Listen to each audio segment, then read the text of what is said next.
Eto na nga mga chong, marami tayong basketball updates. Exact date ng pagbabalik ni Malonzo at Jeremiah Gray. Barangay Ginebra, handa na nga ba kontra sa Hong Kong Eastern? Ngayong Commissioner's Cup nga mga chong ay sunod-sunod yung game schedule ng Barangay Ginebra. At as of now, ay meron nga silang 2-game winning streak matapos nilang itaob ang NLEX at Phoenix Fuel Masters. Pero agad nga nilang makakarap itong PBA guest team ngayong conference na Hong Kong Eastern. Ang tanong, handa na nga ba ang Barangay Ginebra na makatapat ang nasabing guest team? Kung titignan nga natin yung naging performance ng Ginebra sa kanilang nakalipas na dalawang laro, ay masasabi nating handa na ang Barangay Ginebra. Dahil maganda nga yung ipinakita nilang performance sa kanilang nakalipas na dalawang laro at unti-unti na nga nilang nakukuha ang kanilang game rhythm.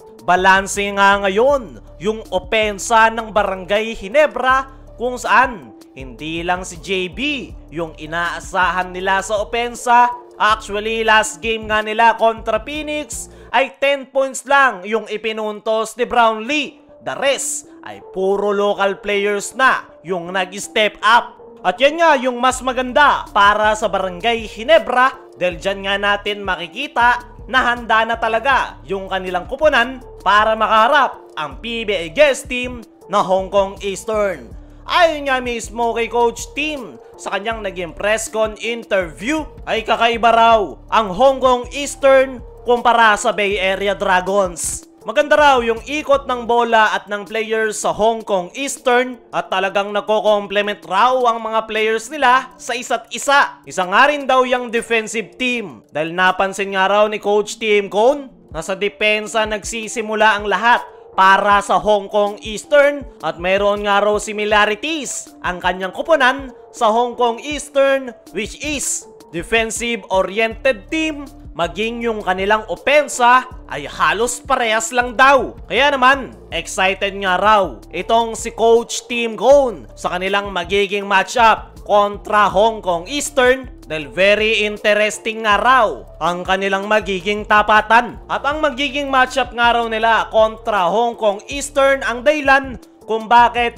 limitadong minuto lang yung ibinigay niya kay Justin Brownlee kontra sa Phoenix Fuel Masters kung saan halos hindi na ito naglaro sa fourth quarter. Sa ngayon nga mga chong ay pinaghahandaan talaga ng Barangay Ginebra itong Hong Kong Eastern. Dahil bukod sa standings, syempre, pride pa rin ng Pilipino ang nakataya dyan. Kaya naman, gagawin ang lahat ng Barangay Ginebra ang kanilang buong makakaya, lalong-lalo na nitong si Coach Tim Cone na makagawa ng game plan para itumba ang nasabing guest team. As of now nga mga chong, base sa ipinakitang performance ng Ginebra kontra NLEX at Phoenix, ay masasabi nating handa na ang kupunan ni Coach Tim Cone. Si Justin Brownlee nga ay hindi pa natin nakikitang tumotodo yung laro. Relax nga lang ito sa past 2 games ng Ginebra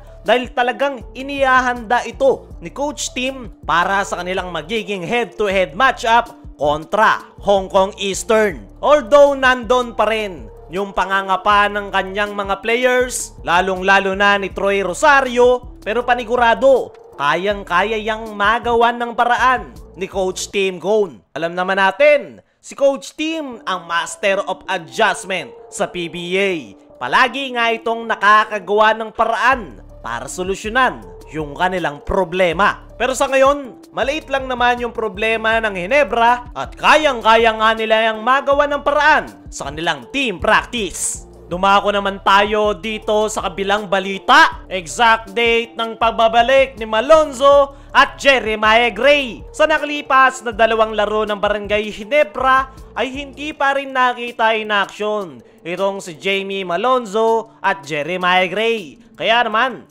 maraming Barangay Ginebra fans ang nagtatanong, ano na nga ba yung latest update patungkol sa dalawang yan? At habang ongoing nga yung laro ng Ginebra kontra Phoenix kagabi, ay inireport nga ng courtside reporter na si Apple David na first week of January ang timetable ng pagbabalik in action ni Malonzo para sa Barangay Ginebra. Ongoing nga raw yung pagpapakondisyon nito sa kanyang katawan at hindi nga raw ito minamadali ng Barangay Ginebra.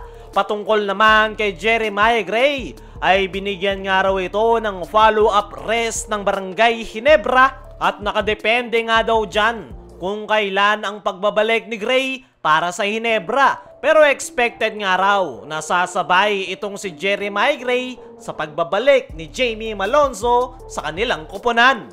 Para sa akin mga chong, ay once na makabalik in action itong si Jeremiah Gray at Jamie Malonzo, ay paniguradong malaki ang kanilang magiging impact para sa Barangay Ginebra. Si Malonzo ay dagdag reinforcement pagdating sa loob ng painted area. Alam naman natin yung mga kaya niyang may contribute. Meron nga itong napakagandang depensa at the same time threat din ito sa 3-point area.